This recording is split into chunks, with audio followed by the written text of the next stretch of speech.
It's the Fellowship of the Geek Show, a weekly podcast about comics, the comic book industry, and other geek pop culture. Music courtesy of Manny the Martyr. And now, on with the show!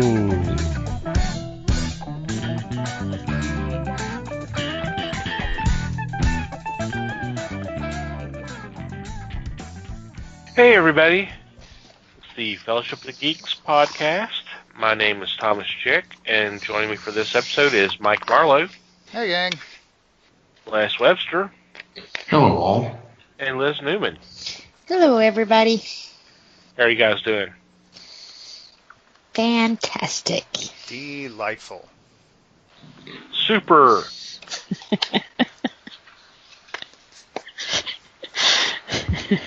Les is clearly staying out of this one. Everybody took my answers.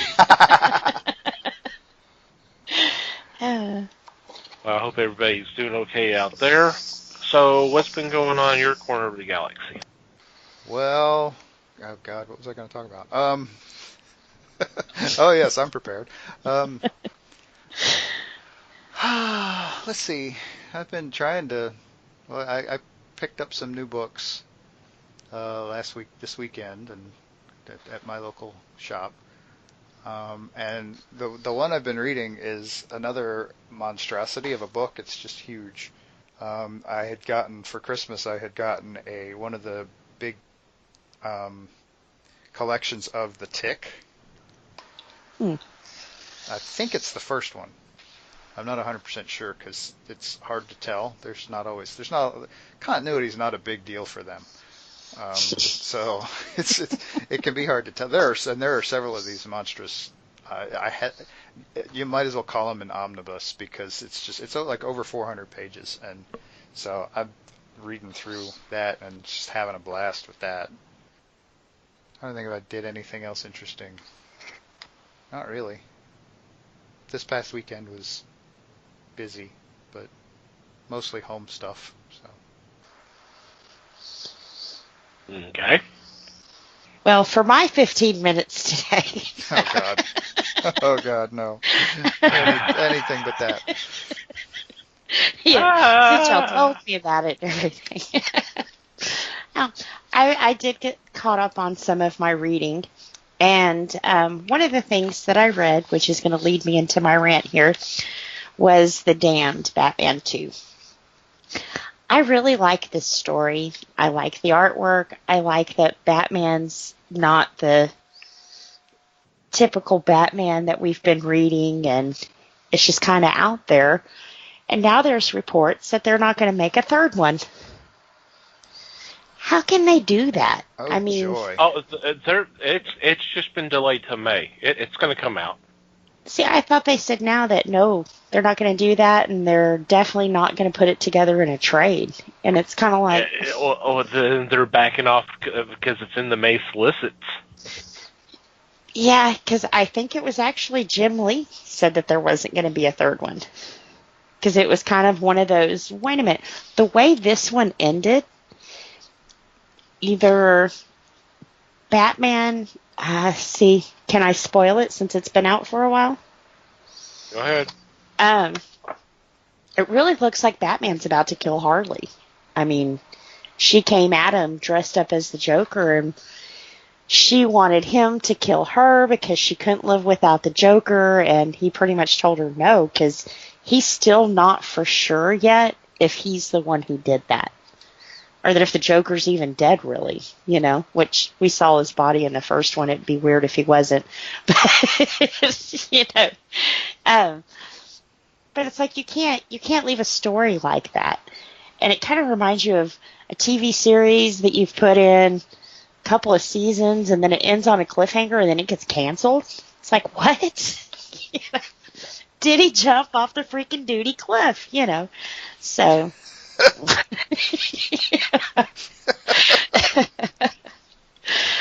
But like I said, it's kind of annoying. I think that I think I've ranted about it before. When you take a bold step to say we're making a new label so we can be bold and edgy and put our more adult content on there. And then the first time there's any kind of controversy, you back off and you talk about scrapping the rest of your stories and even the label entirely. It's kind of like, wow, you know, what vet did you see to get your balls taken away? Whoa. I'm sorry, but, you know, that's the way I kind of feel. I feel like he lost his spine during this. You know, if you're going to make something to be a certain way, and I think this Batman Damned pretty much describes their title pretty, you know, the Black Label pretty well, then stick with it. Stand by it. Not everybody liked comic books when they first came out. There's still certain churches that don't. I mean, you know, you got to keep going with it. Apparently there's a lot of people reading it, so. Everything I'm seeing is the orders were canceled for the March release, that it'll come out in May. Because it's in the May solicits with number 3, and they're also soliciting the trade. They'll come out later in the year. So I don't think it's been canceled. Now regarding Black Label, there's going to be, you know, they're coming out with this Last Night on Earth, which is Scott Snyder and Greg Capullo, and then there's people speculating that may be the last Black Label title, and I think they'll pretty much kill that line afterwards, because I think because it's pretty much what you were saying. You know, the very first thing they try to do, there's controversy, and they've backpedaled. They're backpedaling. You know, the one thing they were trying to do was do something a little bit more adult, a little bit more risky, and all that. And the first time, the first thing comes out, everybody, well, not everybody, but a certain percentage, and what's the percent of the uproar are people that never read the book, or not going to read the book, don't give a damn if the book ever come out, but, I got an opinion about that. Mm-hmm. Because little boys watch Batman as role models. Well, you know what? This line wasn't created for your little boy. Go find the kid version of Batman, because he really shouldn't be reading the regular stuff on the comic wall anyways. Right. Get a friggin' clue about what your children are reading. That's the deal. You're the parent, be the parent. Exactly. That's the deal. That's what I have to do with my kid. Guess what? Yeah. And sometimes you have to be the bad guy, you know? I've been fighting my kid off of I Hate Fairyland for a year now. Yep. And because I'm fighting him about it, he wants to read it worse than ever, of course. And I'm like, I'm not sure either one of us is ready for you to read that. Yeah, too many questions there. Right. And I mean, it's mindless violence, and, you know, there's really not technically, I mean, kind of. I mean, it depends on whether there's anything wrong with mindless violence. My concern is that there's a lot of violence, and I don't think he'll get a lot of the jokes. Yeah. So why let him do that? I mean, It doesn't make sense. He's really not going to enjoy it as much as he thinks he is. So. Well, my two boys were gamers. And there was a lot of games that, even Mom being a gamer herself, that I had to put my foot down on. But I didn't tell, Grand Theft Auto that they needed to quit making their game because my little boys, you know what I'm saying? I was the parent. Why? Well, that's okay, because there were several others that would take your place. So. Yeah. And it's... We shouldn't have to police everybody's kids. Yeah, I mean, the game was rated T for teen or M for mature. I mean, it's rated. Yep. So, if you let little Billy or Susie pick up the game and buy it, that's on you. That's on you as a parent. It's not the retailer's fault. It's not the game developer's fault. It's you. You're being incompetent as a parent, and you got to blame someone else for your incompetency. Well, it's kind of like the whole Deadpool right before the movie came out, the pleas that were made to, please don't bring your kid to this. This is not a kid movie. This is not your Spider-Man neighborhood hero movie. Please don't bring your kid to this. Right, that's And what they the R still take it. means. Right. And then the movie came out. What happened? All People these brought their parents, kids. oh my God. I mean, it's like, dude, we told you, Why are you acting surprised when we told you it's pure comedic filth? Which some adults happen to like. It was not made for your child, There's a whole section in a comic book store of comics made for your child, Any age level. Mm-hmm. So, but also, isn't that how we got brands like Vertigo? A little bit more grittier, a little bit less superhero-ish, and they threw it off to, I hate to say bastard line, but it kind of... Well, I mean, effectively, yeah. the difference is Vertigo with it's going to be using characters that Billy and Susie are not going to know. They're not going to know. Even back during the day, they weren't going to know who Swamp Thing is, or Constantine, or that kind of thing. But with Blackline, they were wanting to use the mainstream characters and try to do something a little bit more dealing with adult situations. Now, it doesn't necessarily need to mean nudity, but they could have dealt with other adult themes, adult problems, and that kind of stuff. Mature subject matter. That was the whole purpose. And now I think that line is pretty much dead because Warner, and I think this is a pure Warner Brothers move. Because supposedly, now we know about rumors, and we can't substantiate anything, but supposedly Hanna-Barbera is being yanked away from DC of doing the stuff because of some Warner Brothers executive complaining about how they handled the Snagglepuss miniseries, how they handled the character, and how they handled some of the other characters that they did a modern, more adult take. Well, it was not meant to be for little Billy or Susie. It wasn't. And actually, that was a great story. Isn't it like winning awards or nominated for some awards right now and stuff? I think it's won some, yeah. Yeah. But why would we assume that these books are for kids anyway? These characters are all 40 and 50 years old. Yep. Because the people back these on books are Boomerang, aimed they at, still play them. the people these books are aimed at are adults, are our age, right? Yeah. I mean, come on. But then you have that brain dead parent that's like, oh, I want to bring little Billy into what my world used to be. Well, this world isn't that world.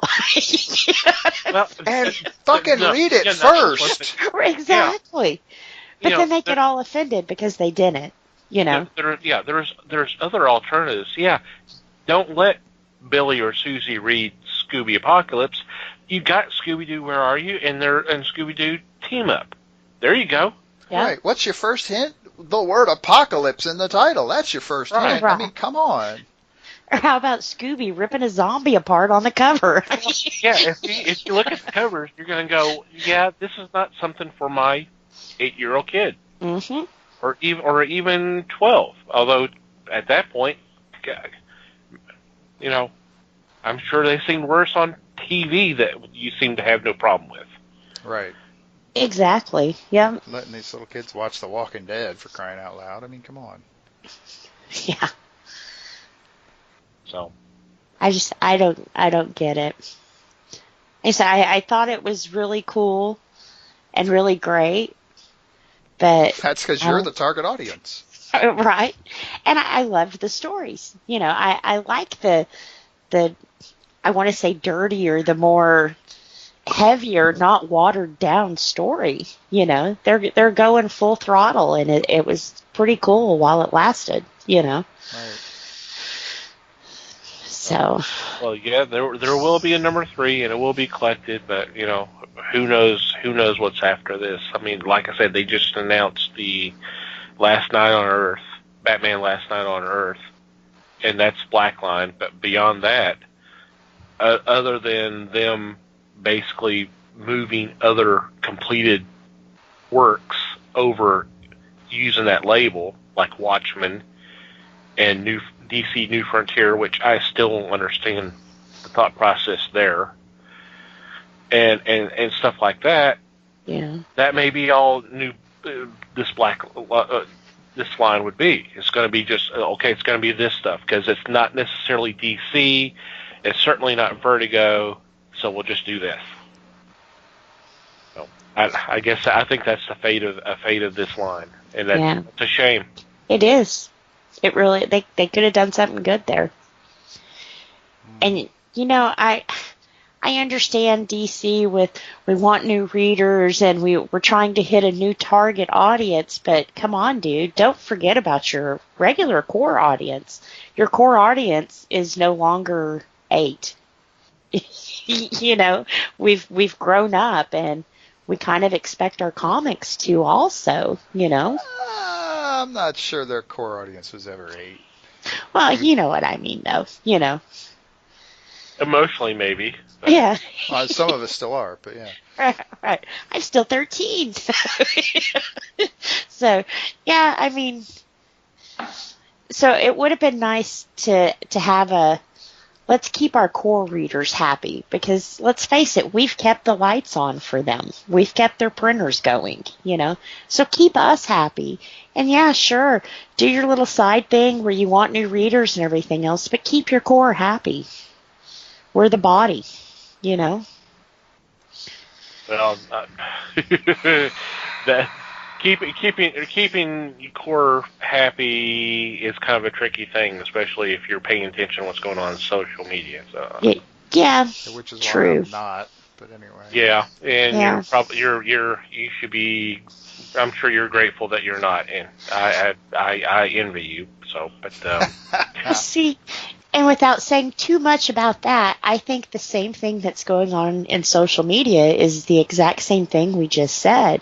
People are too worried about being offended and, just freaking live your lives. Who cares what this guy over here said? He's a nobody. Right, if you don't like it, walk away. Right. There's a little X on every page on your internet screen. If you don't like it, close it down. But...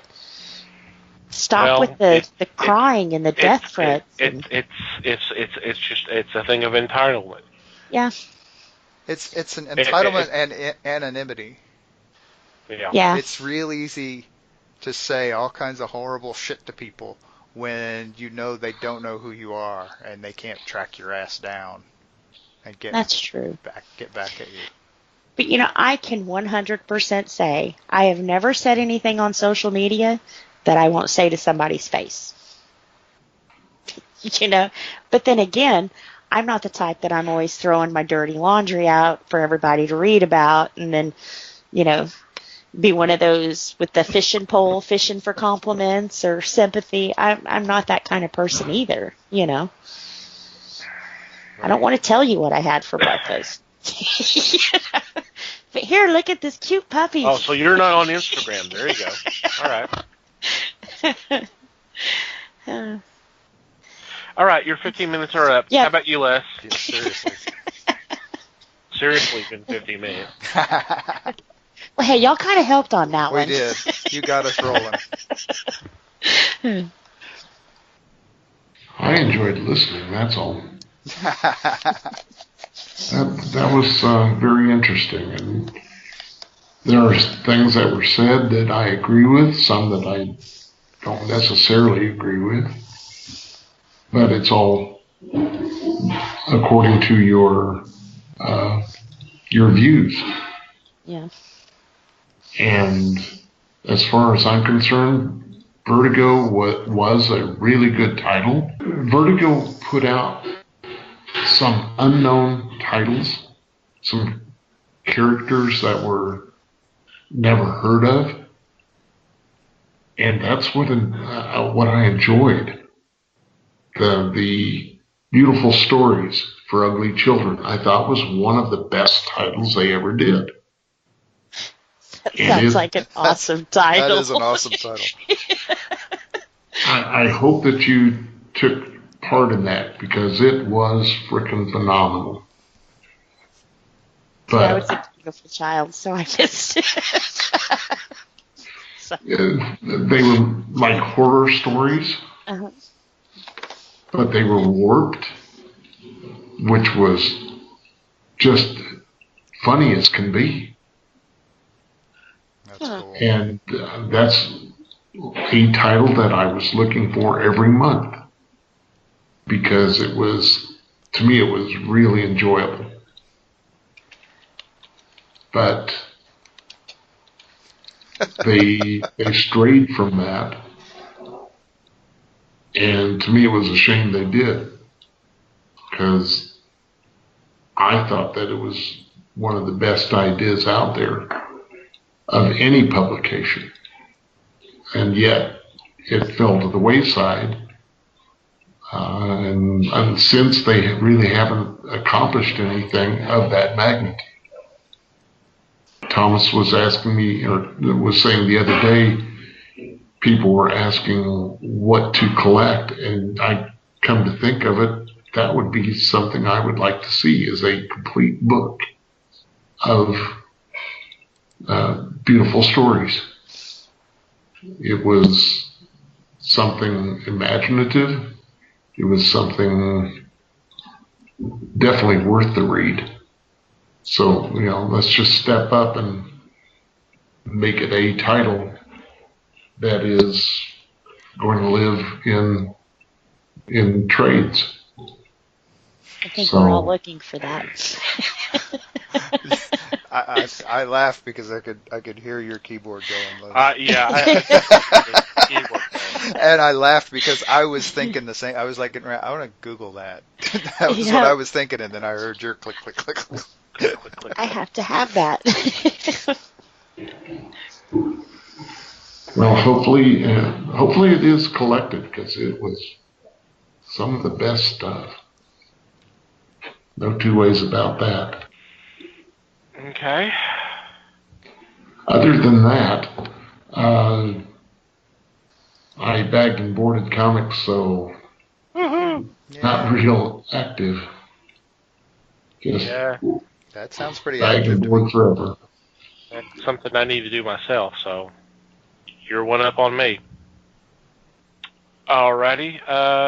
For me, in addition to kind of catching up on reading, I do want to point out one thing,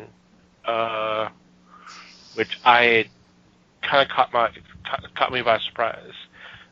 It's not something we've talked about here, but Marvel puts out these books called True Believers, and what they are they're reprints of a significant story. It may be a first issue or something like that, but it's used to promote some of their new or already released collections, and these reprints are only for $1. And I picked them up, and this month is featuring Captain Marvel. Geez, I wonder why. Yeah, big shock. It's Carol, but it's also Marvel. They're kind of doing both. But the one that just came out real recently does feature Marvel, and it's called True Believers, Captain Marvel, and it reprints Marvel Superheroes number 12 that was released in 1967. It's the first appearance of Marvel. But the reason why I point this one out is there was a backup story that I had never read before, and it kind of threw me by surprise because it's a story I never thought had been told, and I loved it. And it came from Marvel Fanfare number 24. This was back in the 80s, and this was written by Chris Claremont with art by Dave Ross and by Bob Wysek. And the story is that Carol as in the persona of Binary, and she had been out in space with the Starjammers, and if you're a fan of X-Men, you know who they are. She has recently returned to Earth, and the story essentially is Ben Grimm. The Thing is having one of his famous poker nights, so everybody was showing up, or the select few that always come in, and you got Nick Fury and a couple of others that are always there. Well, Carol shows up. This is the first time any of them have seen her in a long time, and she's there to play poker with everybody and all that kind of stuff. Well, Captain Marvel shows up, Monica Rambeau. That's the person who followed Marvel, and Carol was like, "Okay, what's going on here? What's the joke? Did he retire or something?" And Fury had to tell her, "No, he's dead. He died of cancer." So this is the story of her finding out that Marvel's dead, and her reaction, and her thinking about of all the years and they were together and that kind of stuff. It was a nice little story. It was a story that I never thought was told. I enjoyed the heck out of it. I had to go back and read it again. But so I definitely pick up those True Believers. It's always nice to read some of them because I've read them, back when they came out, or I've got the collections or something. But it's always nice to kind of go back and read some of those again. But in this case, there was an added bonus. There was a story I had not read before and did not know that had ever been chronicled, and it was a great read. And aren't they only charging $1 for those or something? Yes, it's $1, so it's not really much of a risk. And that's the great thing is it's like, okay, low risk. Here it is, $1, and then if you like this, here's the collection that this story is a part of, and you can go get that at your comic shop. Mm-hmm. So something else that's been going on this past week, and I found out almost too late. Apparently the previous Sunday, and I would really like to know all the details about this, but we have talked about before on Twitch. There's a channel called Twitch Presents, and they had run a couple of Doctor Who marathons, one just real recently. Well, this past week, or as we're recording now, it's Tuesday. This week happens to be a bunch of the Dalek stories, which have never been shown on Twitch before, and it's weird because they're only showing them once. Where with their marathon they were doing before, they did it for like a 12-hour stretch and then replayed it. So these are literally only being played once, and it starts about noon our time and goes till about 3 or 4, and then that's it. And it's like it's only it's like they got permission to be able to do it this one time, but only once. Weird. It's very weird, but it's been kind of cool to watch some of them, catch up on some of these that I had either never seen before or hadn't seen in a long time. But hopefully they can work out, because it's just, there's a thing with the Terry Nation estate. They have partial control of the use of Daleks. Right. So it's a lot of red tape and that kind of thing to be able to do all that. So yeah. But it's been fun to watch, because the last couple of days have been Pertwee, which of course I've mentioned before is my favorite. So, but we're supposed to be getting like the 5 Doctors here. I think it's going to be the next tomorrow, something like that, or next day. So I hadn't seen that one in forever. the one that Tom Baker regretted not doing. Uh-huh. And I don't blame him. I mean, that was only a couple of years removed from his tenure. Right. And he felt, it was just kind of a bit part. Well, it definitely turned into a bit part. It was they used footage from an episode that they never completed. Right. But that's the one that Riff Tracks poked fun at too. Yeah. Yeah, I need to check that one out. So, okay.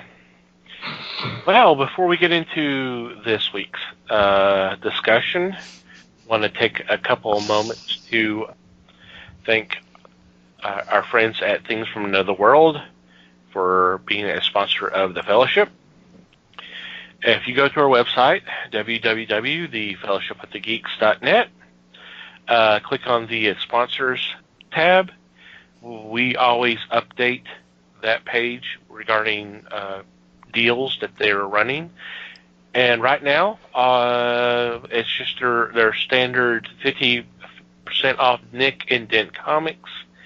And then, of course, their deal of the day, which obviously we won't know what those are because they change daily. But there's a link there that you can click on, and it'll take you to their website and let them know that we sent you their way. And, hey, just take advantage of some of these deals that are running right now. And thank you, Things from Another World, for being a sponsor of the Fellowship.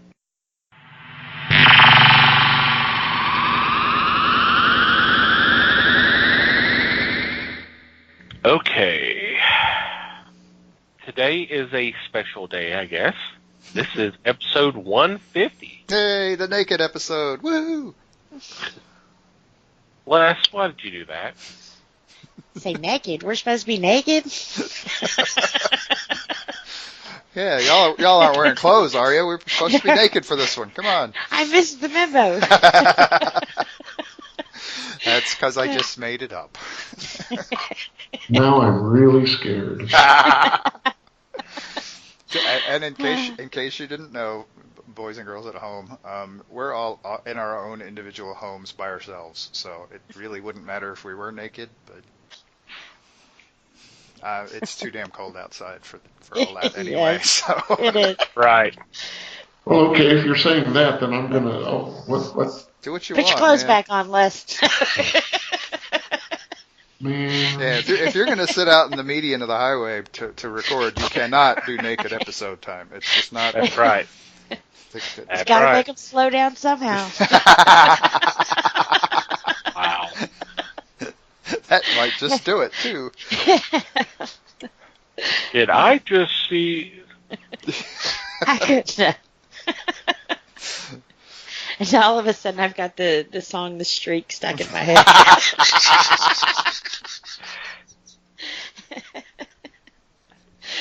Oh man.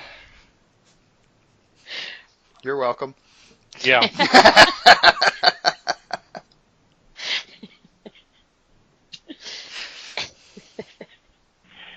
So, with it being 150, if this was a comic book, it would be a special collector's edition. So, we figured we would talk about collecting and the process and the thinking and all that kind of stuff. First of all, why is the 50 significant? I understand hundreds, because even for TV series, if there's a 100th episode, there's celebration. But I'm not sure where the whole thing with the 50 came from. Does anybody know? It's just an excuse to throw a party. Yeah. Okay. That's all. In case All right. you only do it It's a round number. half-ass. Yeah, it's a round number. I mean, Yeah. and I mean, if you're doing a monthly book, I mean, you're talking about a good 4 years. I mean, for a weekly podcast, that's about a year. I'm reaching, but it's basically just an excuse to claim that you're doing something special or whatever. It's an accomplishment, I guess, but We are special, damn it. not that kind of special. Yeah. And if you don't believe us, just ask us. Mom said I'm special. I was tested. Oh, Lord. And I'm thinking No, that, that's for another thing. and I'm thinking that bus that we're always backing over less is apparently a short bus of some sort. I don't know. Right. There you go. That we've licked all the windows. Ew. God, we're not even 10 minutes into the movie. You're killing it. And we've already backed over the bus. Ugh. That's a new one for us. We got to keep it fresh somehow. Right. That's right. 50 miles. This is what happened when we improv, folks. Mm. No script here. Oh, hell no. No script, no plan, no intelligence, nothing. Oh. No plan, no problem. We're coasting. With the windows down in the short bus.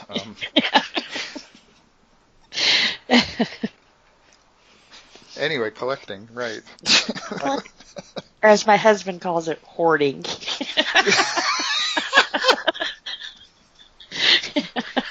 You know, is there a reason why he calls it that?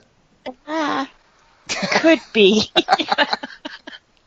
I may given him a few reasons to call it that. You haven't been on a TV show yet, though, right? No, because, Okay, I don't eat chalk or anything, so. Or kitty litter. Right. Not too interesting. But I probably have, like, a Morgan building in my backyard that may or may not be halfway filled with pops. Maybe. Can you The rest open of it the with door? comic book store. No. Okay. Well, yes, I can. Why? Because It's an it Audi? swings out. Right, because it's an Audi. Right. Somehow I knew that was coming. I don't care what kind of car she drives. But, I even, here recently, I toned it down, and I still don't have any room in my room for any more, so some of those went to the shed. So are you thinking of getting a second shed to put your pops in? Well, we already have a second shed. Liz, two sheds, Newman. Well, no. That one's full of the Harley, so, And That's- Harley Davidson, not Harley Quinn. Although I probably have enough Harley stuff to fill that one up, too. But yeah, I'd have to say the main thing I have is probably Pops. And for me, it was kind of one of those, you have your favorite character you like, and then you see this little scrunched down miniature cute little sparkly thing, and it's like, oh, I have to have that. So for me, they were all impulse. I never really set out to buy that many. But they kind of multiplied. So I think I might need to get them neutered. Oh, I don't think they're the thing that needs to get neutered here. I think Phil would agree with that. But then I'm also, a collector of comic books, so. And all of them were unplanned. All the comic books? Pops, comic books. Well, I also have an I Love Lucy collection. That one was planned, though. See, I think my real question is, and I almost feel bad for putting it this way, but I can't think of a better way to word it off the top of my head. Why? Why? Why? I don't know. What's the compulsion? I mean, what drives that? Because I don't have it. I'm not a collector. And so it occurred to me that I would kind of like to understand why. But I'm asking why, but not in my usual smartass way this time. Right. Well, there's a first. Yeah, I know. That's what makes it weird. But yeah, that's what makes it special for 150. Special. I'm probably going to have one of those that someone needs to go first because I don't want to go after me. Nope, go right ahead. um, I am the youngest of 4 sisters. So I always got the hand-me-downs. If my doll was prettier, the next morning her hair was cut. It was always, when you have that many siblings, you don't really have anything that's yours. It's kind of community property. So I guess when I got older, for me, it was kind of this is mine. I don't have to share this with anybody. I don't have to let anybody look at it. Nobody's going to cut its hair or give it tattoos. It's mine. So I guess that's where my original collection obsession started, with just, for me, it's mine. It's something I can look at that makes me happy. I have a lot of pops, but I can always look and I remember where each one was bought, maybe what I was doing that day, or even of the movie or the character it was, can take you back to.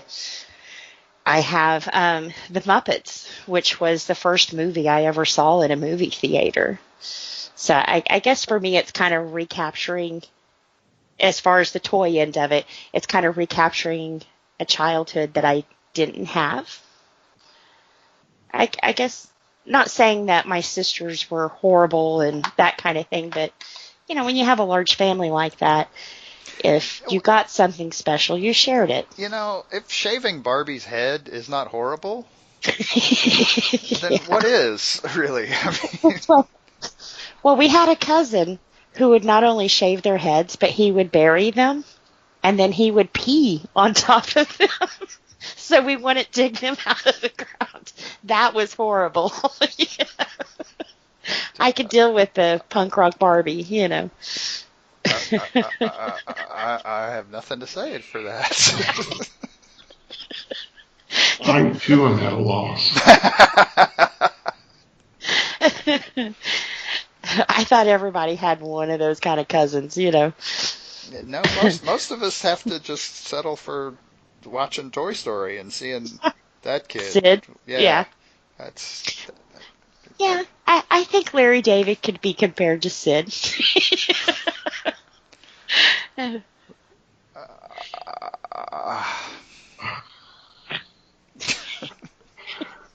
Yep, I'm of the same ilk right there.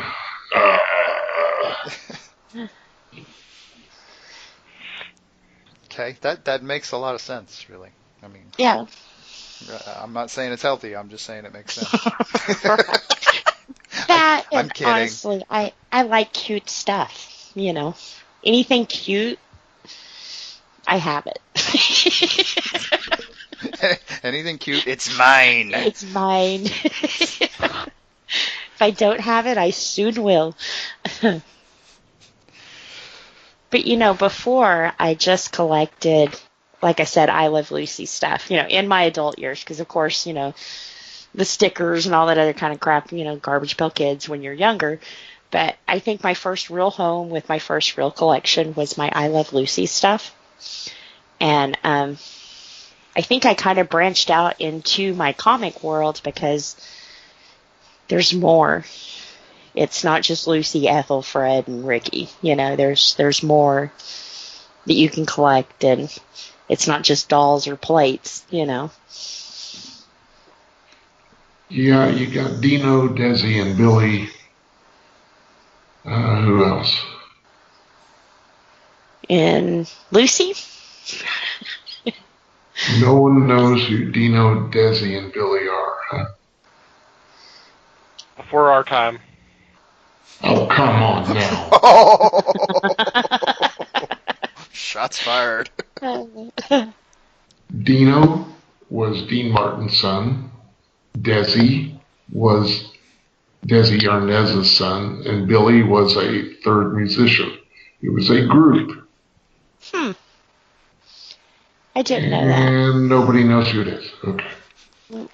The names sound familiar now that you've explained it to us, but See, mine was Lucy. That I happened to have dolls of Fred and Ricky, but Lucy was my. I mean, she kicked ass. For the time period that she was in, you didn't have women who stood up and said some of the things to their husband like she did, or did some of the things that, it was a different time back then. So to see her to be so bold and brazen and really setting the path for women was admirable. I fell in love with her. She was funny. Yes, she was. Yep. and she also was popular enough to have collectible stuff available, Yep. which helps. Well, and she's also the reason I'm a Trekkie. If it wouldn't have been for Desilu, we wouldn't have Star Trek. True Which enough. actually started me on my nerd passion. So, I think that's true for a lot of us. yeah. And at the risk of being an asshole, Les, Dino and Desi and Billy were an American singing group that existed between 1964 and 1969. Literally Thank you. before all of our time. That is literally before us, yes. Right. Yep. Yeah, but you guys know who the Beatles are. Because they were still around during our time. We know who Abraham Lincoln is, too, but that doesn't mean we met the guy. Yep. They stopped recording in '69. As a group, individually, Yeah. two of them are still going. Yes, I understand that. Although I have to say that when Paul McCartney performed with, I think it was Kayon, whatever the hell his name is, people were like, who was that old dude who performed with him? Man, he made his career. And it's like, oh, whoa. Whoa. Stop the bus. I want off. Yeah. Time to horsewhip somebody. Right. Someone has not been educated. Yeah, wow. So where'd you get your collection started, Les? Obviously with Dino, Desi, and Billy. He's got all their albums. Mm-hmm. A dinner Oh, plate. one of them? In 5 years, one album? I started young.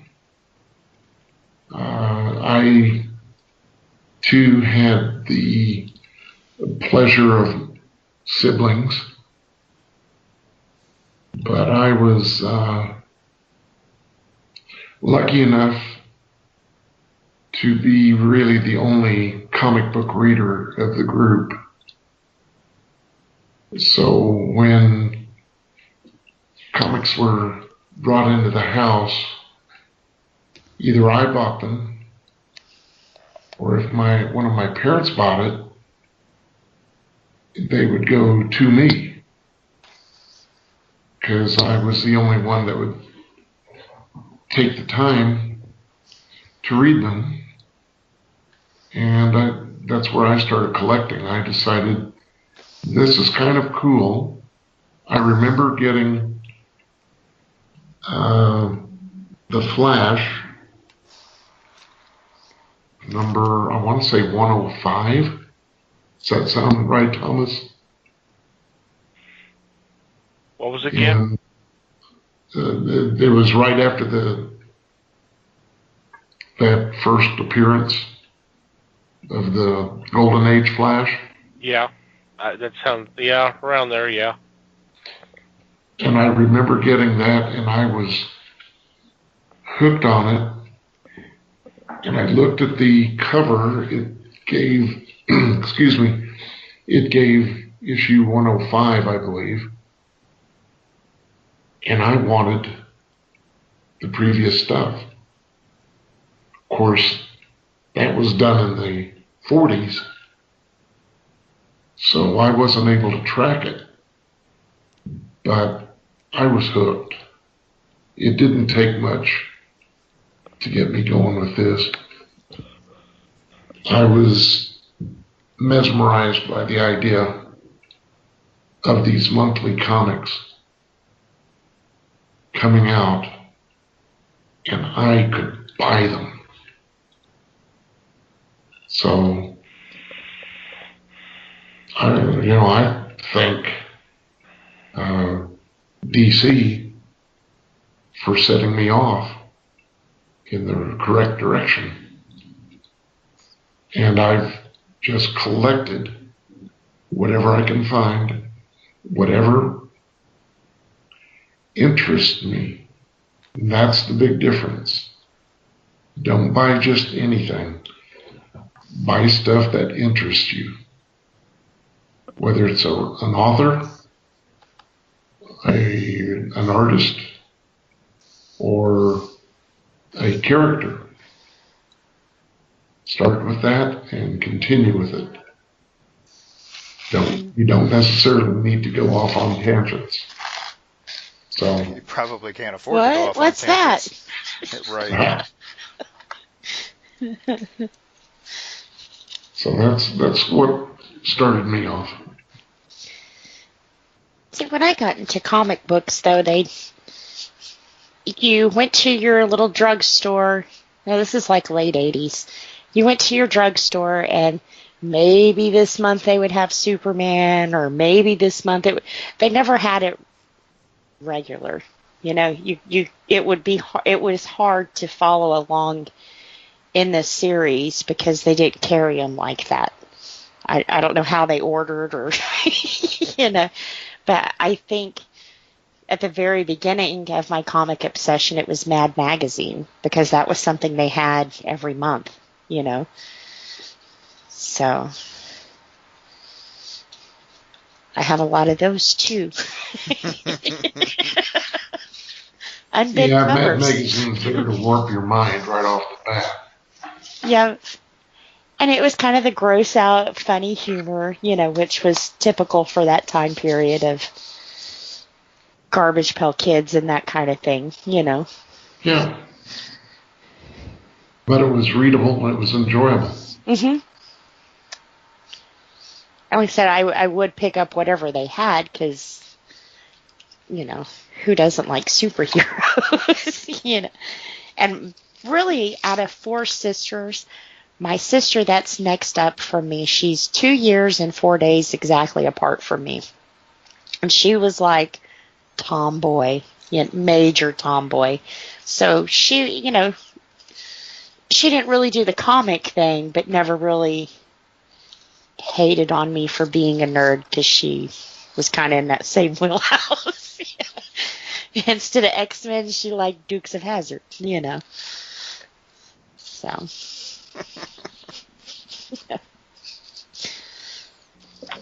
For me,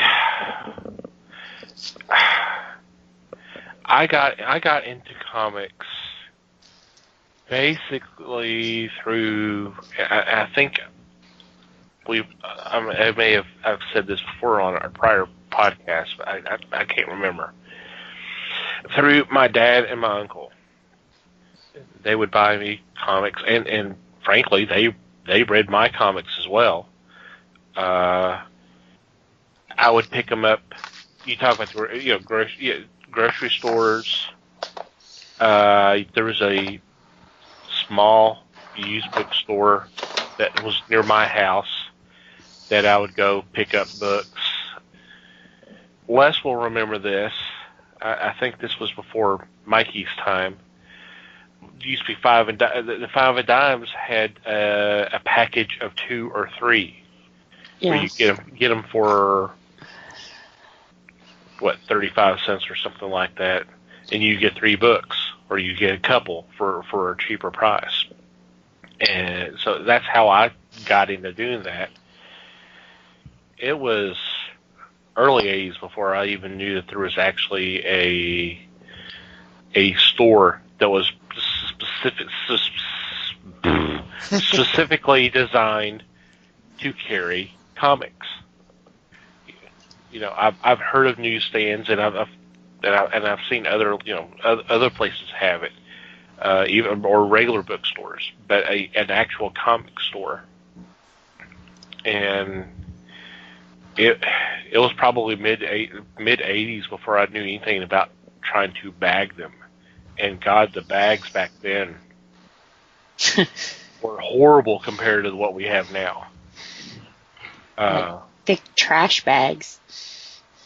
Well, and of course they degrade, and of course destroy the books. Yeah. In the process too. Unfortunately, I've learned that the hard way. Ugh. But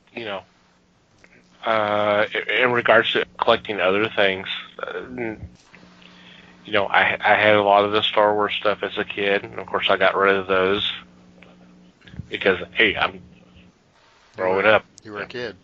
Yeah, I'm no longer a kid. I don't need this. Of course, I regret that. But then again, if everybody had done the same thing, kept their stuff, it wouldn't be worth as much. That's kind of the whole thing. Yeah. But I'm a collector, but I really see myself as a reader first because I want to enjoy them. I don't the thought process of putting them in a bag and a board, or how some of them are now put in a slat. A hard piece of plastic that you can never open again unless you break the whole thing and possibly damage the comic in the process. You can never look at those pages again. And I'm like, what's the point? Yeah. Yeah. I mean, yeah, I got, this is great. I got Amazing Fantasy number 15 in this condition. It's slatted. It's perfect. Yeah, this will always be worth something. But I can't enjoy the pages. I can't enjoy the story. I can't enjoy the creativity, the hard work that was put in to make that book. To me, that's kind of sad too. At least with the stuff, what we deal with. Yeah, I can pull it out of the bag and I can read it, enjoy it again, and then put it back, and it's still in it's in great shape. I mean, it's obviously not a 10.0, but hell, we all know they don't come. There's a good chance they won't come 10.0 to the store. The store can't get them perfect. Yeah. Much less, get into our hands and then us have it. So, read them. Yeah. And then that person mailing it in to get graded and clamshelled, and yeah. I heard to get a 10, it pretty much has to come off the print press right then and there. Yeah, I believe that. Well, and even then, there could be printing issues. So. But sometimes that can increase the value. Depends on. That's a risky proposition, though. Yeah, it is. Now, see, with comic books, I'm a reader and a collector. If there's I'm total impulse. I blame my ADD for a lot of my collection, but I have my regular pull list at my comic book store. But I always come in and skim the shelves, and it's not for titles, it's for covers. And if I happen to like the cover, I'll pick it up. I may not even read it, but I always bag it. And like in my room, I have a whole wall that's just comic books. So I do get to enjoy the art and stuff, and if I want to read it, I'll get a regular issue, non-variant, and I'll read that one, So I get to enjoy the inside too, but you're buying two of them to do that. Yeah, but it's like a big collage on my wall though, and people spend good money on art, and I just don't have that kind of taste, So I would prefer having Harley on my wall than Picasso.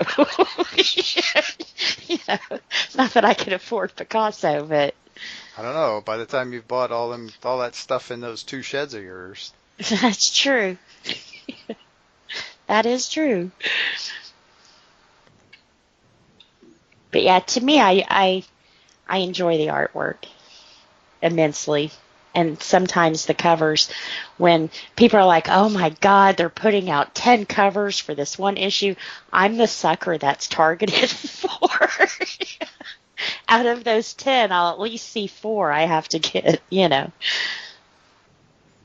Yep, it's all your fault. Yeah, it is. Hey, I have probably put Tom King's kid through college, okay? And if it was only you, they would have quit doing it a long time ago, too. Yeah. Right. But for me, like most of the time, it is an impulse. So, corny as it sounds, I guess in some way it kind of spoke to me. You know, it hit on some kind of feel good endorphin or something. I don't know. You know. Well, I'm guilty of that. When the Batman Legends of the Dark Knight came out, Mm-hmm. they had 5 covers for the first issue. And I bought it. I bought each of the covers. And I remember that the only difference in the covers was the color of the cover. Yeah. It was a heavier stock, but each cover was different in color. One was blue, one was orange, one was green, and the like. And it was the same image, just a black image on this color cover, and I got sucked in on it. Thomas knows that I buy a lot of variants, and a lot of times I'll buy both the regular and the variant covers. Yep. But that's just a personality tick that I have. Well, So I enjoy them.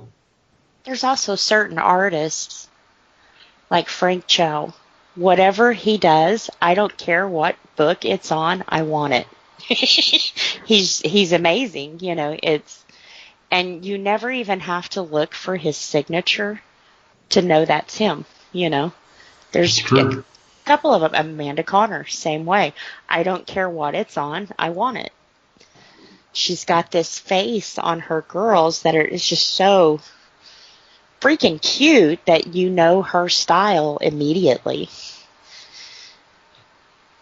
I think I even bought a Mighty Mouse comic book because Neil Adams did one of the covers. You know, so. And I guess to me, I know which one you're talking about too. Yeah. And to me, I guess those are my Picasso and, you know. So kind of off collections. Have you guys ever met like one of your comic book heroes, writers, artists, and been like totally let down? They hid their cape. Like maybe you get up there and he's got like BO or bad attitude or, you know, just you've got this hype going in your head that the first meeting of them is kind of like, huh. I think the internet might be full of stories like that, honestly. Mm-hmm. Yeah. Well, and then I won't mention names, but there's some that you meet and they're just rude. And it's kind of like, huh, I pay part of your paycheck. I mean, you know, I'm not saying they owe me anything, but sometimes to be grateful for your fans who are appreciative of your work would be nice, you know? And then you meet others who are like, love you to death and they don't even know you, you know? Now, I will say, and to a degree of offense for some of them. Now I'm saying this as never really having a bad interaction with a creator. I can't remember one with like a celebrity, but I've heard stories. You know what may be going on in that person's day. There could have been a lot of bad things going on. It could be a lot of mind. But then again, yeah, there's some of them that are just assholes. Mm-hmm. So That they've been at it so long that they've gotten that chip. Well, and then I had one guy that we went to get some comic books signed. It was a new comic book, and there was some pretty big hype surrounded by it and everything. Uh-huh. And the people ahead of us, it was all, hey, slap them on the back, and, I'm glad you came out and continue to read and everything else. When we get up there with our comic book, he made the handler grab our comic book, sign it, and he made the handler put it back in the bag, never once acknowledged we were there, kind of annoyed that we had even walked up to his table. So it was kind of like, huh. So to me, that was a bad enough impression that I quit carrying the title in my store, and I didn't even order it for people. Yeah, I mean, it was that much of a bad experience, which is sad because it probably was a good story and later made a good movie. Wow. Yeah. And you hope that's not the norm. You hope. You would really hope, And like Thomas said, maybe he was having a bad day, or Or they're sitting there for a long period of time and doing all the signatures and stuff. I hear that a lot, but yeah. But that could be someone can walk up to us and we could be having a bad day, and then we treat them the wrong way, and then they can just say, well, they're assholes. Well, yeah. We're all human. Yeah. I mean, some can be jerks, and some could just say, we don't know what's going on in the world. So, and does that give them excuse to be that way? Oh, hell no. No. But I just kind of want to say that, See, and I have to be devil's advocate and kind of rude here, but when you take money to show up, shouldn't you show up? No matter what kind of day you're having, you still got paid to sit there. People are still paying you for your autograph and your comic book or picture or whatever you have at your table. Shouldn't you kind of put that on the back burner because you were paid to show up? That's easier said than done a lot of times. Being devil's advocate, if you go and do your job, especially if it's customer service related, and you get a lot of stupid shit thrown at you all day long, after a time it kind of wears on you. Yeah. So, like I said, I guess. But you got paid. You got paid to do the job, so But I'm the kind of person though that I don't make my problems other people's problems though. One of my biggest upsets when you go into a restaurant and they come up to your table and they're like, "Oh, I'm having a really busy night." Oh, I'm sorry, but honestly, I don't care. I came here to eat.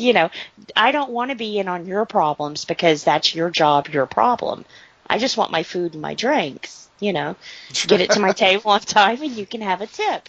Drinks, plural. Yeah, right. Well, I don't go out to eat by myself. That's what that meant. I'm not saying you're wrong, but yeah. It's easier for some people than it is for others. I mean, I can tell you right now, I'm a terrible example of this, but I'm going to use myself anyway. I'm a horrible introvert. So too. for me one, the idea of taking money to work a con like some of those creators do, it sounds like a nightmare to Yeah. me. Yeah. Because all those things are so crowded and there's so many people around and it's so noisy for so many hours. I'd probably lose my damn mind by 1 o'clock. Yeah. So I wouldn't take it. I wouldn't do it. well, the problem I is couldn't do it. it would be extraordinarily difficult to do for some of us. And a lot of the deal is, though, if you want to get the word out there about your comic book, you got to go out and do the legwork. You got to do that shit. That's how it works. Yeah. And yeah, it's just I couldn't. Yeah, I don't know. But I guess growing up as a preacher's kid, first impressions were everything when you're a traveling preacher. You know, kids got to be perfect. Everything's. So I always learned you paint a smile. So I'm incredibly introvert, but I know how to turn it on. You know, I can work a room and talk to everybody and be happy and woohoo. And then I go home and I'm exhausted because it's work. That's not me, but that's what you do. You know, I still do it, you know. A baby shower this weekend. You gotta paint that smile on and, oh, I'm so glad you're here, when really you're like, oh. Again, that's not something everybody Right. can do. So That's yeah. true. That's a learned set of skills that not everybody picks up. True. Yeah. And I just admitted really, I'm two-faced. Did you like that? wasn't going to go there, but okay. I ran the bus over myself tonight. Again, right. Yeah, as an introvert, yeah, I agree. You learn how to be social, but it's hard. It's hard work, and yeah, you're exhausted afterwards, even if it's just for a little while. I sometimes I come home exhausted from work, and just from having to be in meetings a couple of times, it wears me out. So I don't think people understand that. They don't, because people who they're don't the same experience people it who don't. will call you and go, "Hey, I'm going to be at your house in 30 minutes to pick you up for dinner." You're like, no. You gave me no time to prepare for this. I have a friend who early on in our friendship, I had to establish what I called the 20-minute rule. And that rule was, if you show up at my house unannounced, I reserve the right to leave your ass out on the step for 20 minutes until I can get ready to deal with you. I'm not kidding you. I like that one. This was a real thing that really happened. And I had to do it. I did it. I don't know if it was ever really 20 minutes, but there was a time or two when I had to say, give me a minute. Yeah. Just Me and my best friend were like up. complete opposites. She's really outgoing, and I'm like, no. So she's learned me. Well, and that was the deal, was that friend is still a much more outgoing person than I am. Yeah. So it never bothered him to do that. And I was like, do the same thing to me if you want, man, but this is the way it's got to be. Right. And they understand the nights that you're not feeling well, you're really staying at home petting your dog. Uh-huh. Mm-hmm. Yes. Or going out to buy a dog so you can pet it. Right. Or just going out and buying a hot dog. Whatever. Adopt, don't shop. Well, now I'm hungry. Thanks a lot.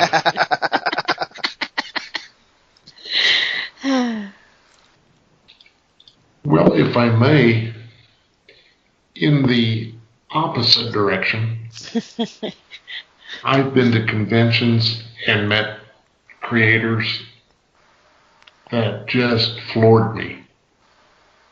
They were so giving, so understandable. I went to a convention and went and stood in line for 2.5 hours for a signature. And I was second from last in the line. There was one person behind me. They cut people off and said, well, this is as much as we'll do.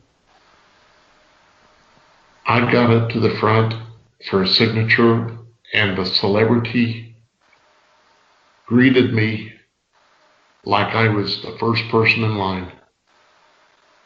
Yeah. And I was so taken by that. Just the fact that they were so nice, so friendly, had been sitting there for God knows how long. Yet I get up there and there's no one else in the room. It was unbelievable. See, I will say that the kind of person I was talking about is probably a very, very small percentage. You know, it's like once in a blue moon kind of thing. Most of them are genuinely happy that, especially Artist Alley, that you even stop to look at their work, you know, let alone talk to them. And, you know, so they're, I won't say grateful, but in a way they are, that, hey, you noticed me, you know. That's always nice, too. Yes.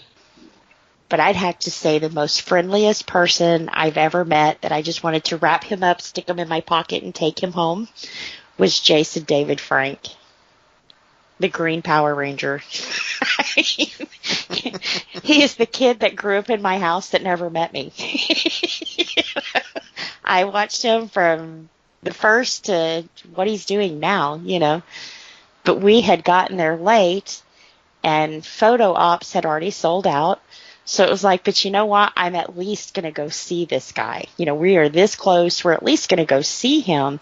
So I'm probably standing there like some kind of stalker with this grin on my face that, oh my God, I can't believe he's like right there, you know. And of course I had my son who grew up watching him. So he's like, oh my God, oh my God. Well, he looked over there and he says, hey, do you want a picture?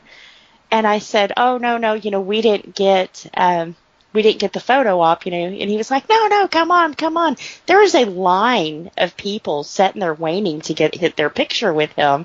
And he takes us over there and takes a picture and everything else and sits there and talks to us for a minute and, you know, thanked my son for watching. And I mean, it was just so awesome that when you walked away, it was like, oh my God, did that just happen? Did that just happen? So I think there are those that realize that, like, to him, he was important to me, not because of he's a Power Ranger, which is pretty cool, but because of what he meant to my son, you know? So to be able to meet him, who's added so much to him, and he was genuinely happy to see us, it was amazing. You walked away feeling so much better, you know? Yeah. And now he lives in your shed. Yeah. Which one? Right. The green one, the white one, the red one. well, he'd have to live in the green one. I mean, come on. Right. See, kind of short story. You're My right. oldest, yeah. Right. You can edit this later, right? I could, but why would I now? My oldest son was a heart patient growing up, so he didn't get to play with a lot of kids and that kind of thing. I think I've more than talked about him before, but right at the time he was getting his heart surgery, you know, Power Rangers was a pretty big thing on TV, and you know he had the little moves, and we're talking, you know, 2.5, 3 years old. He had the little moves and everything else. Well, my husband's best friend's name was Tommy. And he just thought that was so cool, you know. So Tommy, when he would come over, he'd do the little Power Ranger kicks, and, you know, he's Tommy.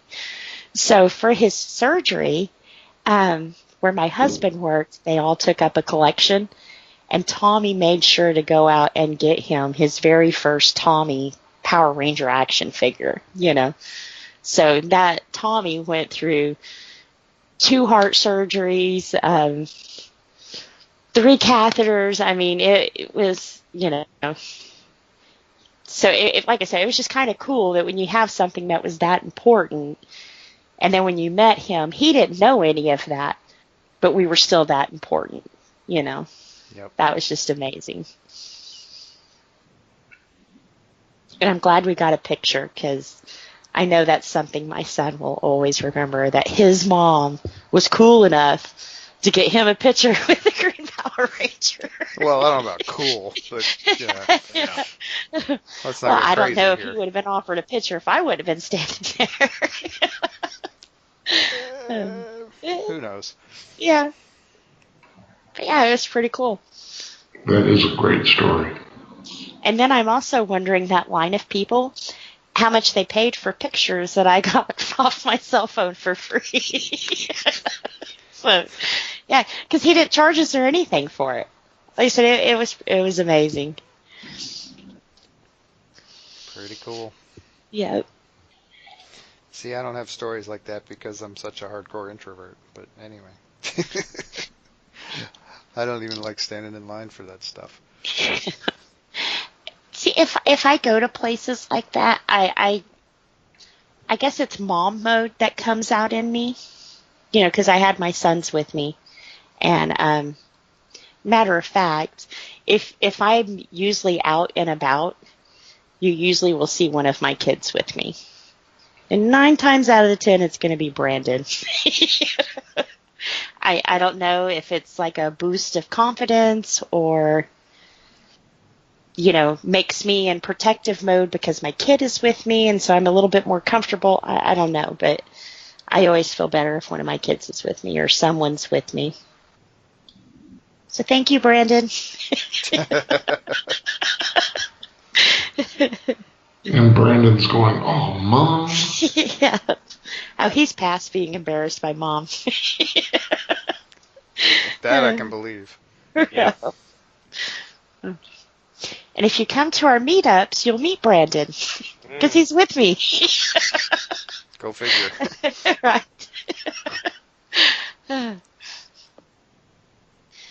So out of our collectors here, are you out of the box collectors or in the box collectors? I am in the box. In the box. Me too. Unless I can buy 2 of them. Yeah. And then one goes in the box and the other one doesn't. Exactly. Well, I know Brandon's got some collectibles that he took out of the box, and I about cried. And he's got them like displayed around his TV and stuff, and it's kind of like, oh, that's cute. Another time you're cringing, like, where's the box? Where's the box? Where's the box? I guess I'm in the box for the most part. Me too. Yep. But you're all reading them before you put them in the box, right? Comic books, like I said, yes, unless it's a cover that I want to keep, and then, like I said, I always have a second one. Which, Batman Damned was really hard to read because I only got one copy and it blew up, so I didn't want to mess it up. It blew up. It blew up. It was controversial, therefore popular. Yeah, and it's still like $200 on eBay. I mean, it's insane, And I think that's part of what drives me crazy. When I owned my store, people would walk in there and go, well, what's going to be worth the most money? Shit. I don't know. I mean, are we playing Russian roulette? I mean, you never know. There was one, I think it was an Image title, one issue out, and like Netflix picked it up like that and was going to make a series off of it. Well, it went crazy. Nobody expected that. Nobody knew that was going to happen, So if you got one, good. But if not, maybe next time. It's a hit or miss kind of thing. Yep.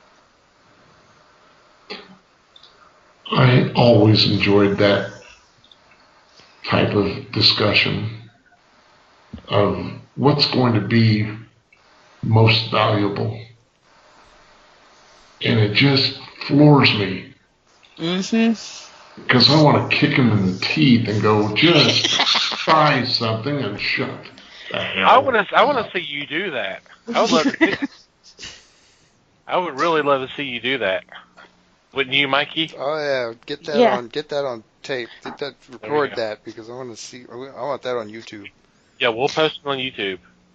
See, Okay, well, here, let's see if I can record it here. Did somebody turn on Johnny Bravo? What the hell was that? I wasn't sure if that was Johnny Bravo or James Brown. I feel good. Living with the hernia.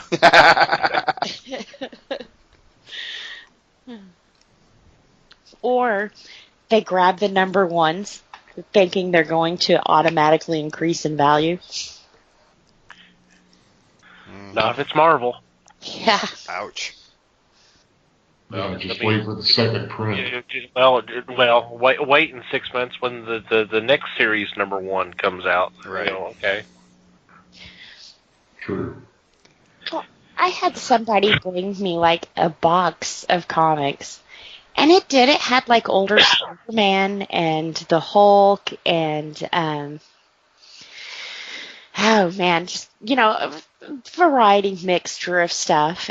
And they were like, well, this has got to be worth money. Well, yes, what you have is nice because they're old comics, but just because they're old doesn't mean they're worth thousands of dollars. The Spider-Man comic book was maybe worth $3.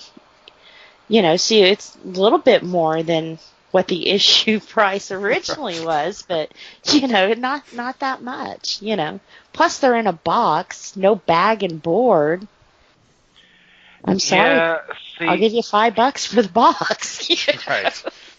See, they see it online, or they see it on the news, or read. God forbid they even read it on the newspaper. So and so sells. Heritage sells Amazing Fantasy 15 that's graded 9.9 for this much money, and I've got something like that. Yeah. Or they see the TV shows where the roadside, whatever. Antique Roadshow. Yeah, that one. Yeah.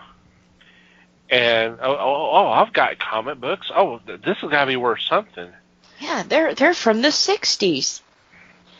Or they see that Batman number 1's worth like millions of dollars. Well, yeah, it's Batman, dude. It's not Human Torch. It's also 79 years old too. Right. But it's amazing because as I think longtime listeners to this podcast knows, I work at a comic shop, and I get these calls all the time. People wanting to sell their books, and they're like, "Well, these are really old books," and of course they're bagged and boarded and all that. I'm like, okay, and they start listing off some of the stuff that they're trying to sell. I'm like, I'm thinking, okay, this is nice stuff. The nice stuff that's not as worth as much as you think, right? Or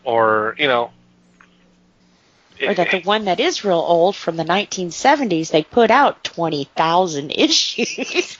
I mean, or it's in horrible shape, so it's not going to be worth anything. Yeah. But but the enjoyment of reading it again. You talk about people coming in and going, well, what's going to be the big next? What's going to be the one that's worth the most? You've got these websites. And I'm following them. I get a weekly newsletter, so I'm kind of keeping track of what's going on. So I know. Yeah. And they're basically, and what it does is it's like, okay, here's the books that are coming out this week that are already going up in price on eBay, and it's amazing how I see that because I get that on like a Tuesday night, and then I that I go into work the next day, and I'm getting a phone call, or I have someone come in, and they happen to ask for those certain books. I'm like, okay, yeah. Yeah. And of course, they want 3 or 4 copies. I'm like, okay. You ain't selling these. Yeah, you just happen to want 3 copies of this series that you probably don't even you mispronounced the name. So yeah, you're a big fan of this book, and you want 3 copies of this issue, which everybody seems to be talking about being, it's the first appearance of a character, or it's just been optioned, Yeah. or even both. It's the first appearance of this character, and it's going to show up on this show or in this movie. So that kind of thing. It's aggravating. The thing, because I'm not the only retailer that does that. Yeah. So these people think we're idiots. That we don't know the field that we work in. Yeah, that we don't know what's going on and what you're trying to do. Yeah. So. Although I will say there was one comic book store that we used to go to all the time, and when I say we, me and my buddy, he was my nerd buddy. I mean, every Friday we were in the store, we were picking up our stuff. Well, he got real sick, and sometimes he couldn't come with me to pick his stuff up. Well, you've seen me in your store thousands of times before, and you won't let me pick his stuff up because I'm picking up 2 copies of some things? To me, that was crap. You know I'm not selling it. I'm picking it up for this guy because he's sick. But then it kind of was like, I've been walking in your store for a year, and you don't even know the guy that's coming in here is sick or what his name is, then maybe I need to find another comic book store, Not saying I want my own Cheers and you walk in the door and it's Liz, but it's nice to go somewhere where they know you. I mean, my comic book store now, they take care of me. They know what I like. They pull it before I even know about it, That's what I like. They feed your pop addiction. They do. They do. They're my dealers. And sometimes they even sell it to me on the down low. Do they now? They do. Especially it's like, hey, Phil's here. Don't tell me the title. Don't give me a receipt.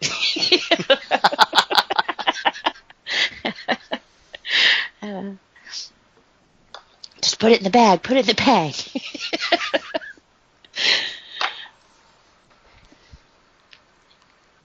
But see, that's when you know you're going to the right place, though. They know you. Right.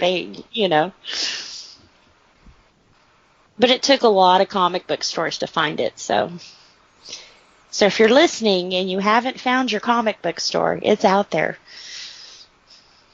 The comic god created the perfect one for everyone. Your soulmate. Your cellmate. Sorry, cell with an S, not cell with a C. That comes later. But one other thing about my collection, as far as my comic book collection, things that I have that are worth of any value, I, in my lifetime, will never sell those. I may have picked them up as collectors, but that will be the stuff that my kids will have to get rid of my hoarding addiction. They'll have, if they want to sell it, that's cool, but I myself probably will never sell my comic collection. They're going to have to pry it out of your cold, dead fingers. Right. Well, they better not put them in dirt. I will come back and haunt them. We're going to bury them with Mom. No! I had them for 20 years and they're perfect. But I do go back and read some of my old stuff sometimes. You get to talking to someone and it's like, oh, yeah, where was that at? And you wind up reading an entire run again and found out that was the wrong run. They rebirthed. It's run 2.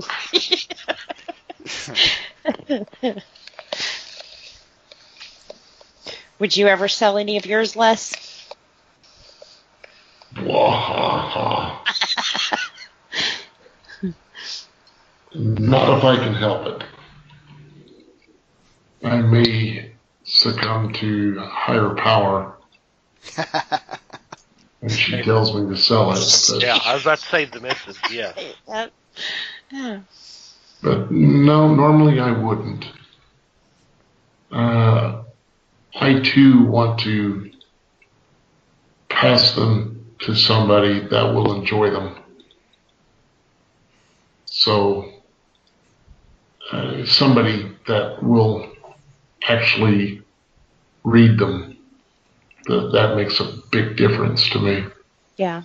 And somebody who can afford the storage fees.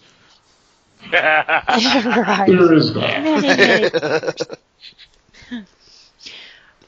I would want my kids to have them, but if they're digging through there and they find something that maybe they can put their kid through college or a down payment on a car, then do it. But I think I'm with you. I'd prefer that they read them. But it's They their did mess. so much to me, so I would like to see them have that experience. Yep. Aww. Oh, you two, knock it off.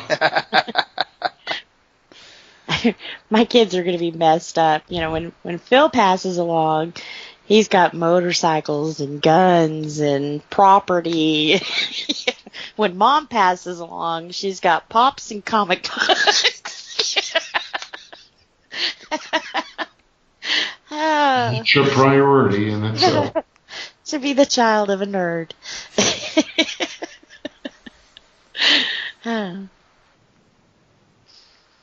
What about you, Thomas? What do you plan to do with yours?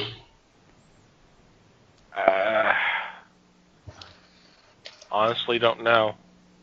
I would like to pass them on. I don't know who that would be. But yeah, I would want someone to enjoy them as much as I did. But yeah, could I sell them? I actually sold it one time, a long time ago, and then proceeded to put it back together because I was like, that was a mistake. I've done that. So. See, and my oldest messed up because now he's giving me a grandbaby, and that just kind of bumped him to the end of the line.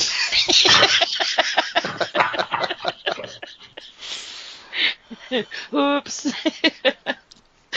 You brought it on yourself, son. You did.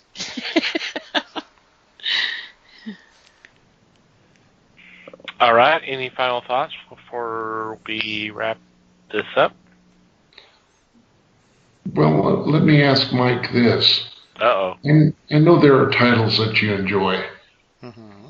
You and I both really enjoy RoboCop, or Comic Robo.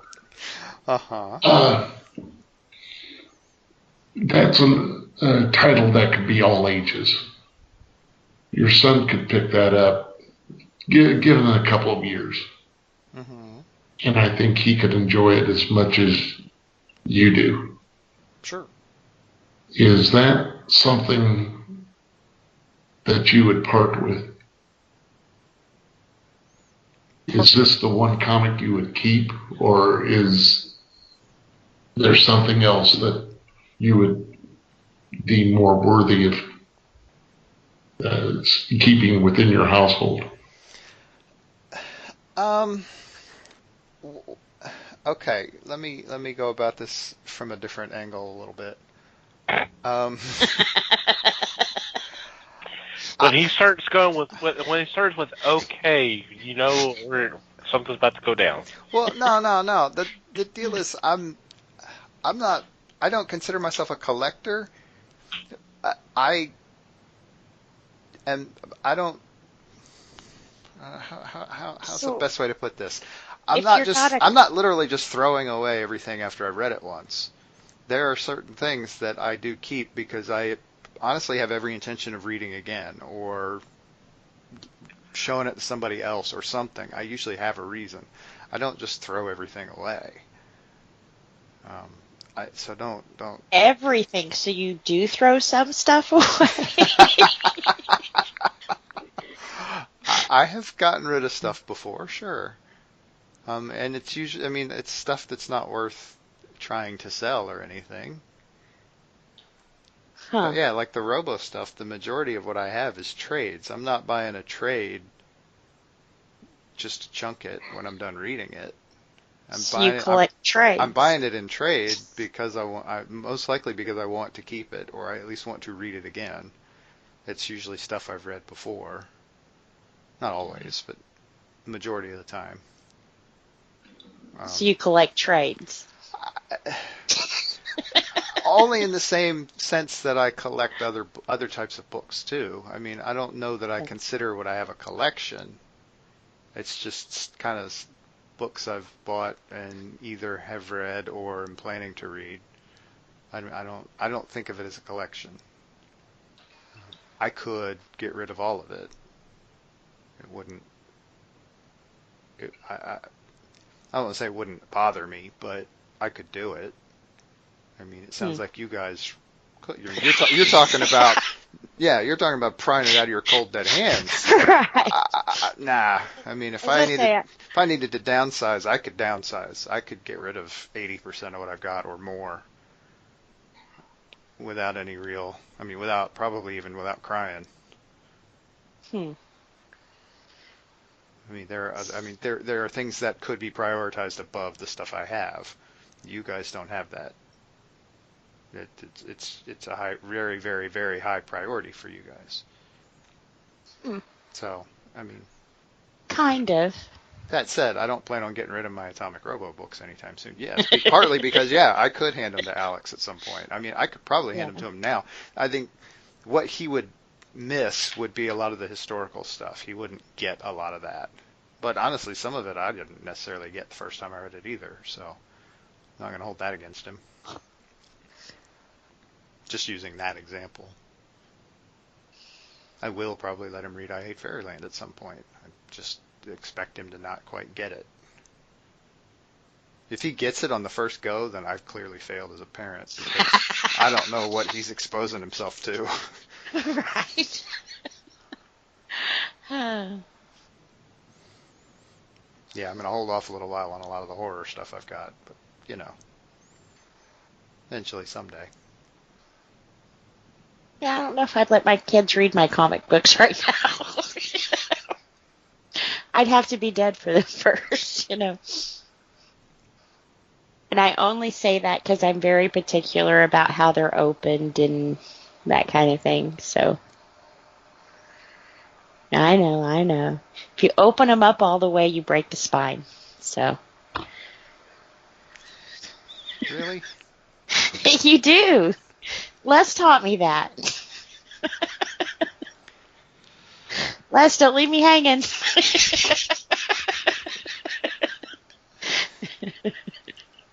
Oh, Les. I think it depends on how you're binding them in the first place, but anyway. Yeah, be sure to throw me under the bus before you tell me to help you. Well, it was help. I mean, Oops. until it was pointed out to me, it was kind of like, oh, wow. I am bending that page. Well, yeah. He's just trying to sell you. He's just trying to sell you a second copy. That's all. Well said, Les. Well said. I think I covered everything right there. One way He's or the agreeing with me. He just doesn't want to look like OCD like me.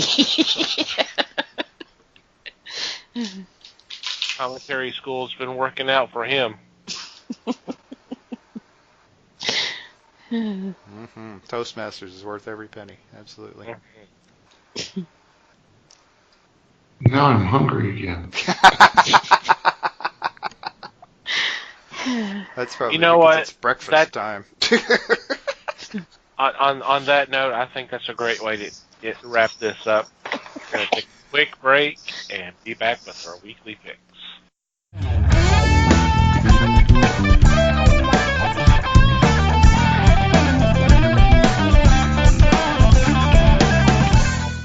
And we're back. It is time for our weekly picks, and leading off is Mike. Yeah, I'm leading off, and my first pick is an IDW book. I am picking Punk's Not Dead, London Calling #1. Punk's Not Dead's coming back. Woo! Yay. This is like I said, IDW. It's one of the Black Crown titles, and the first series arc, whatever you want to call it, was the story of a British geek kid named Fergie and the ghost of a punk rocker named Sid, who, being impressed that Fergie could see him and talk to him, just started following him around. And it kind of got adventurous from there. So now Fergie's kind of on the run because they think he may have murdered somebody.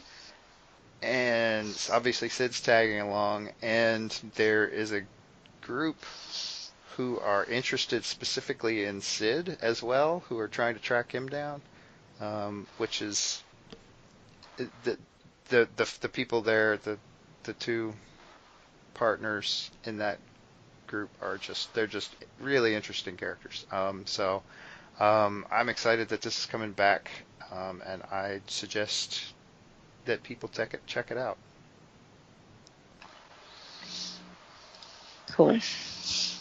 Cool. Yep. Alrighty, I am next, and for my first choice, I'm going with a new title from Valiant Comics. It is The Forgotten Queen. And this is kind of intriguing because we are talking about, according to the synopsis, legends tell of a witch who walked with them, who could infect the hearts of any warriors in her midst with an unquenchable thirst for battle and bloodshed, a warmonger. And she's now walking again. From what I have seen of this, it looks like it's really going to be a cool series, and it's part of their new line of books. It looks really, really interesting. You got Teeny Howard writing, and Amilcar Pina doing the art, and just looks really good. I'm very intrigued by this one. Yep, I'm down for this one too. And this, since they mentioned Warmonger, I'm assuming it's tying into the Warmonger that was in reference, or was in some of the earlier books. So, and maybe we're just see a different version of her. So, all right, should be good. Should be really, really good. Yep. I'm very intrigued with these new books that these new series that Valiant's coming out with. It's very interesting times. Alrighty, Les, you are next. All right. My choice is a #1 from Antarctic Press called Houdini, Master Detective. And I think this is kind of self-explanatory, but the idea of bringing Harry Houdini out and creating a master detective out of him, I think is kind of cool. That's where I'm going to start with this one. I'm hoping that the premise will carry, and I'm sure that the art will do it justice. So getting to see Houdini and his wife Bess out there trying to find the evil figure. I'm ready for this. Yeah, this was on my radar as well. It does sound cool. And given some of the stuff that Houdini did, him as a detective is not a huge stretch. So I think it could be really cool. I think you're right. Alrighty, Liz. All right. For my first one, I forgot who it was from. Okay, for my first one, it's from Scout Comics. It's Shadow Play number 2. I think a couple of us have recommended Stabbity Bunny a couple of times, maybe a few. No, I think that was just you, but that doesn't mean the rest of us are against it or anything. I thought maybe you had to. But this is set in the same universe as Stabbity Bunny. 2 ninth graders get lost, and they find this artifact. What is his name? Bard. And he winds up losing his shadow. So they're kind of like, they have to go into the shadow room, I guess, to get his shadow back. Or that's where they're at now in the story. He has to get his shadow back. So they come across a guy who could be their friend, or he could kill them. You know, same kind of thing with Stabbity Bunny. Could be your friend, you never know. So they've got to defeat the Shadow King to get his shadow back, and hopefully not get killed in the process. So, like I said, really cute. If you're a fan of the Stabbity Bunny series, this is in the same universe, so it's same writer. I don't think the same artist, though, but should be pretty good. I like anytime they expand creepy cute. Sounds cool to me. Mm-hmm. Alrighty, Mike, you are up again. Oh, it's my turn again. Okay, so my second pick is an Image title. And this is called Man-Eaters. This is issue number 6. And this is a very interesting little book. The premise is that it's I don't want to get too graphic with this, but the idea is a world in which when women reach puberty, they go through a pretty major change, and I'm actually going to not spoil what the change is. It is more than you might expect, and it's interesting to see, one, how the main character is responding to the whole idea, and two, the world around that, the world that has kind of come out of that concept, because it's a different world. I mean, it's Earth and it's current times, but it's a different society for sure. And like I said, this is issue 6. This is the start of a new arc, and I believe the trade is also coming out this week for the first arc. So this is a great time to jump on and take a look at this. It's very interesting and a little weird, and I like it. Cool. I'm impressed. Alrighty, I am up again. For my second pick, I'm going with American Mythology Productions, and this is Zorro Legendary Adventures number 3. And these are reprints of stories that, for the first time, are in English. And I've been enjoying reading these tales. Like I said, this is number 3, and it's kind of fun. I like Zorro. I've liked almost every version of Zorro, and this has been kind of a fun ride so far.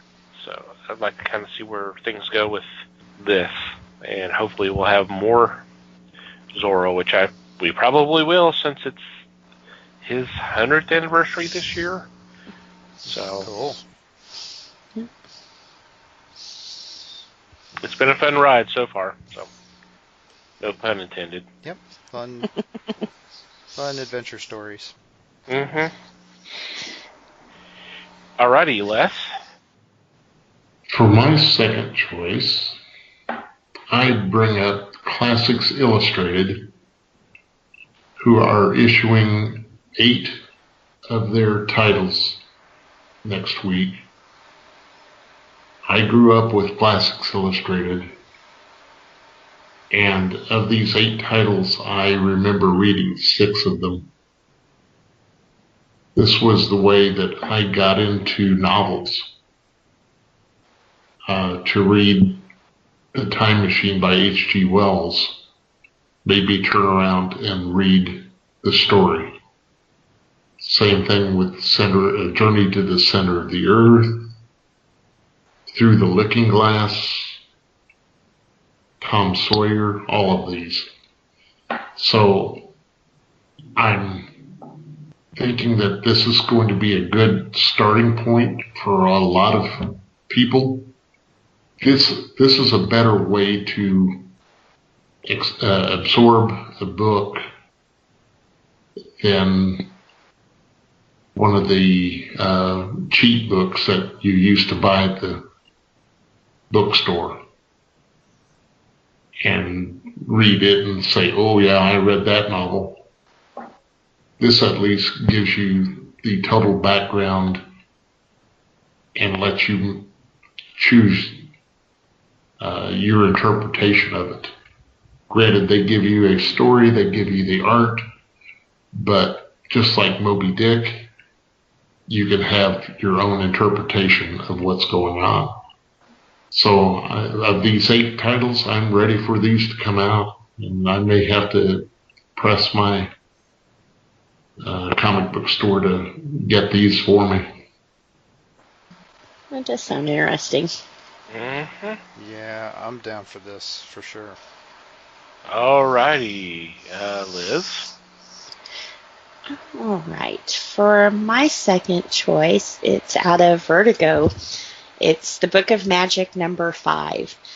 This one, I'm going to be honest, I'm not quite for sure, but I think it's going to touch over into another title from the Sandman universe, The Dreaming.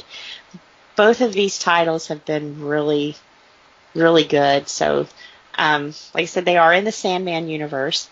But this one here, it kind of, please don't send me hate mail, kind of reminds me of Harry Potter. It's a teenage kid. Do it. Send it. But it's a teenage kid who may be a powerful wizard, but he doesn't know. He's kind of in a school. I don't know. See?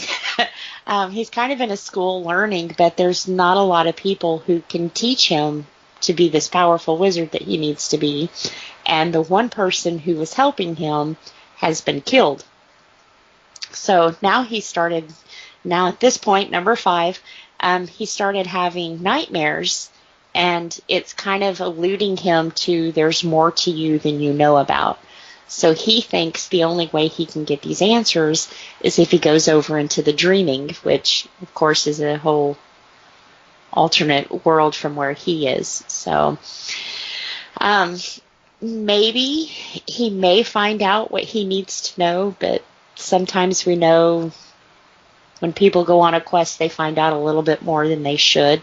So should be interesting to see where this takes him. And like I said, if you're not reading either title, both these titles have been really, really good. Harry Potter and all. So. Well, yeah, when you tell it that way, sure, it sounds like Harry Potter. Jeez.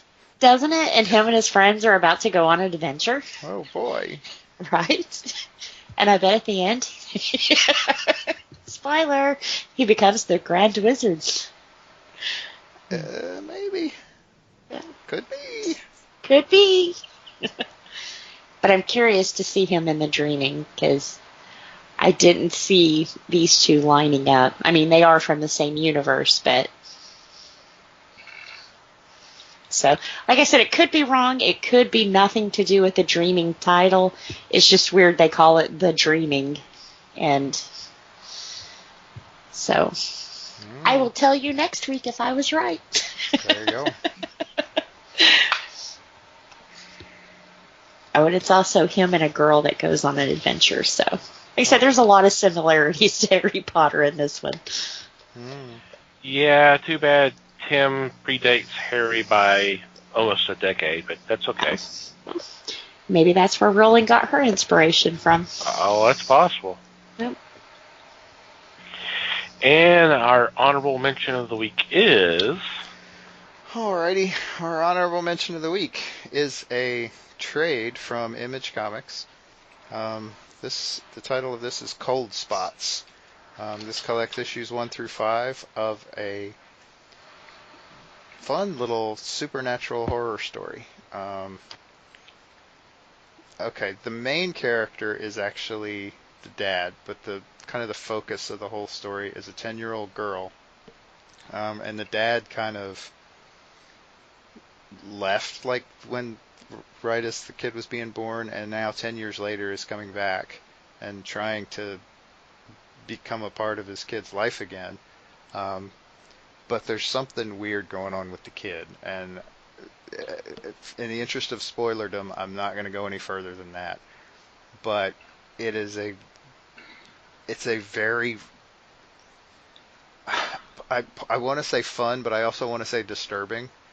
So if it's possible to be both, I guess in a good horror story you can have both. And this book has both. There's a lot of interesting twists and turns in it, and it's a little creepy at times, and it's pretty disturbing. So I like it, and I definitely think if you're into horror comics, check it out for sure. Cool. Yeah, this was a title to be sure to pick up. So as a collected, it would go great on your bookcase for sure. Alrighty. Any special shout-outs or mentions or announcements this week? Nothing springs to mind. Okay. Yep. All right.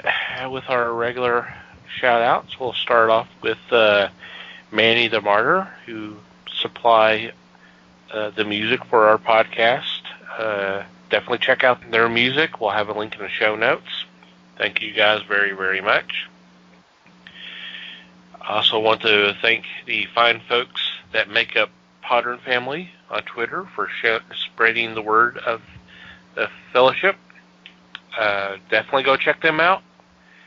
The easiest way to do that is while you're on Twitter, just do a search, #Potter and Family, and just check out all the shows that are there. Download to your heart's content. And obviously, we want to thank Pop Goes the Culture podcast network that we are a proud member of. Appreciate their support, and definitely go check out their website and the other shows that are part of the network. There's some really good people and some great shows. Definitely go check that out. And finally, you, dear listener, thank you for downloading and listening to today's episode. Hope you enjoyed it. We would love to hear from you. If you got any kind of feedback, complaints, questions, comments, suggestions, whatever, we would love to hear from you. And there's several ways you can do that.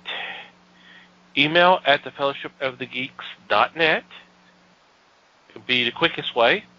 Or you can go to the website and go to our About Us page, and there's a form that you can fill out, contact form. Feel free to follow us on social media. We're on Facebook, The Fellowship of the Geeks, and obviously we're on Twitter at Fellowship Geeks. Feel free to follow us there, and if you'd like to contact us, that would be awesome. If you'd like to follow our personal Twitter accounts, feel free. Mike can be found at Mikey Geek. Liz can be found at LN_Geek. And I can be found at Tom TC Geek.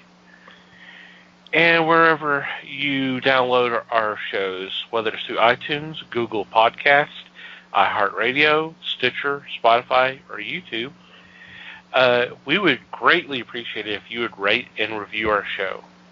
Thank you very, very much. Anything else before we say goodnight? Just thanks, everybody. Thank you.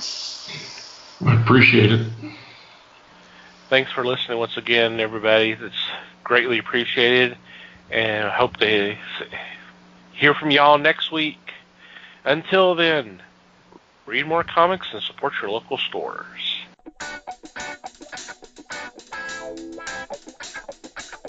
We thank you for listening to the show. Comments, suggestions, and questions can be sent to email@thefellowshipofthegeeks.net. You can follow us on Facebook at The Fellowship of the Geeks and on Twitter at Fellowship Geeks. Until next time,